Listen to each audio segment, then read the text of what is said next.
महाराष्ट्र के रत्नागिरी में चला ऑपरेशन जिंदगी। 2 नाविकों की हेलीकॉप्टर से किया गया उनका रेस्क्यू। तटरक्षक दल ने अभियान चलाया। समुद्र में ट्रायल के लिए गई नाव डूबने से मुश्किल में फंस गए लोग। खराब मौसम के चलते नाव में भर गया था पानी। समुद्र में डूबते लोगों को तुरंत बचाया गया। जल प्रहार के बाद अब गुजरात के कच्छ में मंडरा रहा है चक्रवात का खतरा। अगले 24 घंटे में चक्रवात आने की आशंका है। अहमदाबाद समेत राज्य भर में कई जगह चलेंगी तेज हवाएं।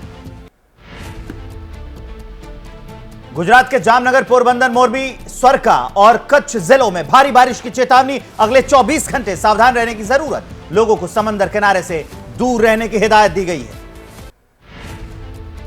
गुजरात में अभी और परेशान करेगी बारिश। मछुआरों को समुद्र किनारे नहीं जाने की चेतावनी है। मौसम विभाग ने 2 दिन तक समुद्र से दूर रहने की एडवाइजरी जारी की। गुजरात में बिगड़े हालात को देखते हुए वडोदरा और द्वारका जाने वाली ट्रेनें रद्द। दादर से पोरबंदर तक चलने वाली सौराष्ट्र एक्सप्रेस भी कैंसिल। गुजरात के वडोदरा में बाढ़ से बढ़ी लोगों की परेशानी। पानी में डूबे कई रिहायशी इलाके। पंपिंग सेट के जरिए निकाला जा रहा है पानी। दुकानों में पानी भरने से लाखों का नुकसान हुआ है। मुख्यमंत्री भूपेंद्र पटेल ने बाढ़ प्रभावित इलाकों का हवाई सर्वेक्षण किया। हेलीकॉप्टर के जरिए आसमान से बारिश से हुए नुकसान का जायजा लिया। वडोदरा में बाढ़ में फंसे लोगों की मदद कर रही है सेना। अस्थमा के मरीज को 1.5 किलोमीटर तक स्ट्रेचर पर रखकर सेना के जवान लेकर के गए। इसके बाद एम्बुलेंस को बुलाकर अस्पताल शिफ्ट किया गया। गुजरात के कई इलाकों में बाढ़ का सितम। भादर नदी के उफान पर आने से पोरबंदर में आई बाढ़। लोगों को रेस्क्यू कर पहुंचाया जा रहा है राहत शिविर। गुजरात के अहमदाबाद में भारी बारिश की वजह से जल भराव की समस्या। शहर के कई हिस्सों में भरा बारिश का पानी। लोगों को करना पड़ रहा है मुश्किलों का सामना। मौसम विभाग ने तेलंगाना में जारी किया भारी बारिश का red alert. Delhi, UP, Bihar, Rajasthan, Madhya Pradesh और हरियाणा समेत तमाम कई राज्यों में बारिश की चेतावनी। राजस्थान के सिरोही में बरसाती नाले बहाव में एक शख्स यहां पर बह गया। नाले को पार करते समय यह हादसा हुआ। काफी खोजबीन के बाद भी नहीं लग पाया ग्रामीण का सुराग। वाराणसी में फिर से बढ़ रहा है गंगा का जलस्तर। 3 से 4 सेंटीमीटर प्रति घंटे की रफ्तार से यह लेवल बढ़ रहा है। गंगा नदी के कई घाट जलमग्न हो गए हैं। किनारे पर बने मंदिर भी पानी में डूब गए। वाराणसी में कुछ घंटे में खतरे के निशान को पार कर सकती है गंगा नदी। अगर जलस्तर इसी रफ्तार से बढ़ता रहा तो 24 से 48 घंटे में डेंजर लेवल को पार कर सकती है गंगा नदी। जम्मू कश्मीर के लोगों को भी सावधान रहने की जरूरत है। अगले 48 घंटे के दौरान खराब मौसम हो सकता है। मैदानी इलाकों में बारिश हो सकती है। पहाड़ी इलाकों में बर्फबारी की संभावना है। यूपी के बहराइच में ऑपरेशन भेड़िया जारी है। आज सुबह से ही वन विभाग की टीम भेड़ियों की तलाश में वहां पर सर्च ऑपरेशन चला रही है। यूपी के बहराइच में भेड़ियों का आतंक। अब तक पकड़े गए 4 भेड़िए। वन विभाग की टीम 2 और भेड़ियों की तलाश में जुटी है। जमीन से लेकर आसमान में ड्रोन से निगरानी रखी जा रही है। बहराइच में पकड़े गए आदमखोर भेड़िए को गोरखपुर जू लाया गया है। वन विभाग की टीम भेड़ियों को शहीद अशफाक उल्ला खान प्राणी उद्यान लेकर पहुंची। भेड़िए के व्यवहार पर नजर रख रहे हैं जू के कर्मचारी। बहराइच के कई गांवों में भेड़ियों का खौफ। ग्राउंड जीरो पर पहुंचा एबीपी न्यूज। भटौली गांव के प्राथमिक स्कूल में पढ़ने वाले बच्चों की संख्या घट गई है। दहशत के चलते स्कूल बच्चे नहीं जा रहे। यूपी सरकार में मंत्री संजय निषाद ने किया बहराइच के गांव का दौरा। भेड़िए के हमले में गई थी एक बच्चे की जान। संजय निषाद ने कहा, ऐसे समय में कहां गायब हैं विपक्ष के नेता। पश्चिम बंगाल में ममता सरकार का बड़ा ऐलान। बलात्कार के दोषियों को मृत्युदंड देने के लिए बनेगा कड़ा कानून। 7 दिन के भीतर विधानसभा में कानून लाने की घोषणा। कोलकाता की घटना को लेकर बीजेपी महिला मोर्चा का आंदोलन। आज दोपहर 12:30 बजे सॉल्ट लेक के महिला आयोग कार्यालय तक प्रदर्शन की तैयारी है। बीजेपी का ताला लगाओ अभियान। कोलकाता की घटना को लेकर कांग्रेस ने निकाला मार्च। आरोपियों को सख्त सजा देने की मांग की। मुख्यमंत्री ममता बनर्जी से भी इस्तीफा मांगा। पश्चिम बंगाल बीजेपी अध्यक्ष सुकांत मजूमदार ने राज्यपाल सीवी आनंद बोस को पत्र लिखा के मुख्यमंत्री ममता पर कोलकाता में हिंसा भड़काने का आरोप लगाया। कोलकाता की घटना पर टीएमसी नेता कुणाल घोष का बयान। कहा, रेप मर्डर पर हो रही है राजनीति। राज्यपाल को हटाने की मांग। कोलकाता में डॉक्टर के रेप और मर्डर में खुलासा। अस्पताल में वारदात वाली रात मौजूद थे 2 सिक्योरिटी गार्ड। सूत्रों के हवाले से खबर है, मामले में अब तक 10 लोगों के पॉलीग्राफ टेस्ट करवा चुकी है सीबीआई। ओटीटी प्लेटफॉर्म पर हिंसक और अश्लील सामग्री दिखाए जाने का मामला सुप्रीम कोर्ट में आज इस पर सुनवाई होगी। सरकार से इससे जुड़े नियमों का रिकॉर्ड पर रखने के लिए कहा गया है। 1984 सिख विरोधी दंगों से संबंधित हिंसा मामले में आरोपी जगदीश टाइटलर के खिलाफ आरोप तय करने का मामला है। आज रावस एवेन्यू कोर्ट सुनाएगा फैसला।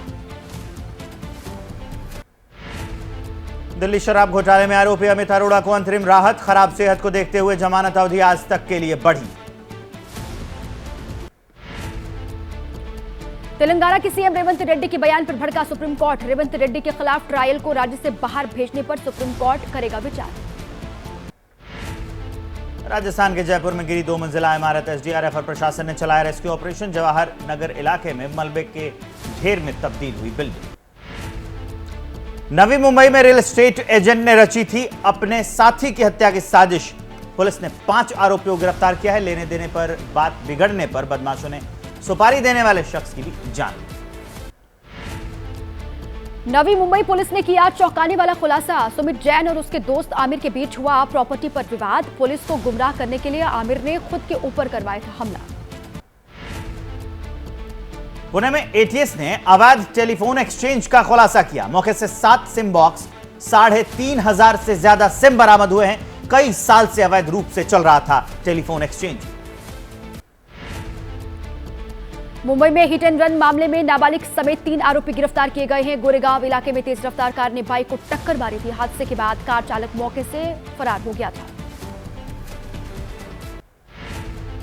जम्मू कश्मीर के राजौरी में सेना का सर्च ऑपरेशन। कल आतंकियों से मुठभेड़ में के बाद आज भी सेना ने तलाशी अभियान चलाया इलाके में। जम्मू कश्मीर के राजौरी कुपवाड़ा में एनकाउंटर में 3 आतंकवादी ढेर किए गए। घुसपैठ की आशंका। तंगधार कुपवाड़ा में चलाया गया सर्च ऑपरेशन। जम्मू कश्मीर में आतंकवादियों से मुठभेड़। कुपवाड़ा में हुए एनकाउंटर पर सेना और पुलिस की संयुक्त प्रेस कॉन्फ्रेंस। अधिकारी बोले मौके से बड़ी मात्रा में हथियार मिले। मथुरा में पुलिस और स्वाट टीम की बदमाशों से मुठभेड़। पुलिस ने 6 अंतर्राष्ट्रीय बदमाशों को धर दबोचा। 2 बदमाश गोली लगने से घायल भी हुए। पीएम मोदी का आज महाराष्ट्र दौरा। वर्धमान बंदरगाह की रखेंगे आधारशिला। सभी मौसम में काम करने वाला होगा देश का सबसे बड़ा बंदरगाह। ये 2029 तक बनकर तैयार हो जाएगा। आज PM Modi global fintech fest में होंगे शामिल। जियो वर्ल्ड कन्वेंशन सेंटर में यह कार्यक्रम होगा। आरबीआई गवर्नर शक्तिकांत दास, सेबी प्रमुख माधवी पुरी बुच भी हिस्सा ले सकती है। पीएम मोदी ने कहा फिनटेक की दुनिया में भारत की प्रगति को दिखाता है ग्लोबल फिनटेक फेस्ट। बंदरगाह परियोजना महाराष्ट्र की प्रगति को लेकर दिखाती है हमारी प्रतिबद्धता। वक्फ संशोधन बिल पर बनाई गई जेपीसी की आज दूसरी मीटिंग। यूपी सुन्नी सेंट्रल वक्फ कमेटी के प्रतिनिधि रखेंगे अपना पक्ष। राजस्थान मुस्लिम बोर्ड, आईएमसीआर दिल्ली भी कमेटी के सामने पक्ष रखेंगे। लेटरल एंट्री और वक्फ कानून के असहमति के बीच चिराग पासवान का बयान। जेपीसी के निर्णय पार्टी का समर्थन करेगी। विरोधियों को सूट करता है कि मेरी पार्टी और बीजेपी के बीच दरार है। रांची में आज चंपाई सोरेन बीजेपी में होंगे शामिल। शिवराज सिंह चौहान और हिमंता बिस्वा शर्मा की मौजूदगी में बीजेपी ज्वाइन करेंगे। कहा राजनीति में हालात के मुताबिक बदलना पड़ता है। चंपाई सोरेन ने कहा जिस झारखंड मुक्ति मोर्चा को शिबू सोरेन के साथ मिलकर बनाया गया था अब वो जेएमएम नहीं रही। विधायक दल की बैठक में ही कहा था अब मेरा नया अध्याय शुरू होगा। चंपाई सोरेन की जगह रामदास सोरेन आज हेमंत सोरेन सरकार में बनेंगे मंत्री। रामदास भी कोल्हान क्षेत्र के बड़े नेता हैं। चंपाई के साथ रामदास के भी बीजेपी में जाने की अटकलें तेज थी। झारखंड विधानसभा चुनाव को लेकर आज रांची में बीजेपी की अहम बैठक। राज्य चुनाव प्रभारी, प्रदेश अध्यक्ष समेत तमाम बड़े नेता मौजूद रहेंगे। विधानसभा प्रभारी से लेकर जिलाध्यक्ष तक इसमें शामिल होंगे। झारखंड में शहीद अग्निवीरों के परिवारों को झारखंड पुलिस की तरह ही मिलेगी मदद। मुख्यमंत्री हेमंत सोरेन ने कहा गरीबों का बकाया बिजली बिल माफ होगा। ममता बनर्जी ने एक्स पोस्ट पर अमित शाह पर साधा निशाना। कहा बधाई हो केंद्रीय गृह मंत्री। आपका बेटा नेता नहीं बना लेकिन आईसीसी चेयरमैन बन गया। ये पद अधिकांश राजनेताओं से ही कहीं अधिक महत्वपूर्ण। हिमंता बिस्वा शर्मा ने ममता बनर्जी पर निशाना साधा, पलटवार किया। उन्होंने कहा कि आईसीसी चेयरपर्सन एक निर्वाचित पद है, ये किसी संगठन का नियंत्रण अपने भतीजे या बेटे को सौंपने से अलग है। केंद्रीय मंत्री शुभेंदु अधिकारी ने ममता बनर्जी पर साधा निशाना। सीएम के भाइयों के कई पदों पर होने का दावा किया। कहा बधाई हो फेल मुख्यमंत्री, गृह और स्वास्थ्य मंत्री, आपके भाई नेता नहीं बने। बिहार के नेता प्रतिपक्ष तेजस्वी यादव ने कहा पूरे बंगाल में बीजेपी कर रही है गुंडागर्दी, लगातार लोगों को उकसा रहे हैं। यूपी में सबसे ज्यादा रेप के मामले, बिहार में लगातार वारदात, क्यों चुप है बीजेपी। हरियाणा चुनाव के लिए बीजेपी ने तय किए 55 उम्मीदवारों के नाम, बाकी बचे 35 उम्मीदवारों को लेकर आज होगा मंथन। 2 खिलाड़ी भी चुनाव लड़ सकते हैं। बीजेपी केंद्रीय चुनाव समिति ने प्रत्याशी फाइनल कर दिए हैं। पीएम मोदी, अमित शाह, जेपी नड्डा, हरियाणा के सीएम नायब सिंह सैनी समेत कई नेता इस बैठक में शामिल हुए। सूत्रों के मुताबिक फरीदाबाद ओल्ड से विपुल गोयल, तिगांव से राजेश नागर, पृथला से दीपक जागर, बल्लभगढ़ से मूलचंद शर्मा का नाम तय।